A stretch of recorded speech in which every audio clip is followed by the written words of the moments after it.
Bregdeti i Vlorës, i cili ka filluar të presë çdo ditë me qindra pushues, vendas dhe turistë të huaj, është kthyer tashmë prej muajsh edhe në qendër të vëmendjes së ndërmarrjes në varësi të Bashkisë së Vlorës.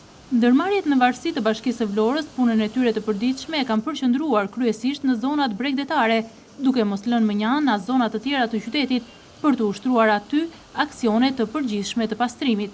Ndërmarrja e pastrimit në varësinë e Bashkisë së Vlorës ka nisur prej disa ditësh një aksion të përgjithshëm pastrimi të përqendruar në bregdetin e Lungomares.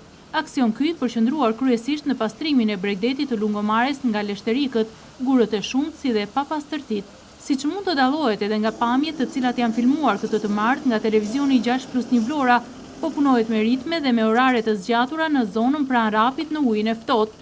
Mjetet e Bashkisë së Vlorës po punojnë për largimin e leshterikëve nga bregdeti, të cilat janë në sasi të konsiderueshme. Siç dallohet edhe nga pamjet, një sasi tepër e lartë e tyre janë mbledhur deri më tani në bregdet dhe janë bërë gati për t'u transportuar drejt vendeve të posaçme. Sipas informacioneve, në 3 ditë të këtij aksioni janë mbledhur vetëm leshterik në bregdet mbi 20 kamion.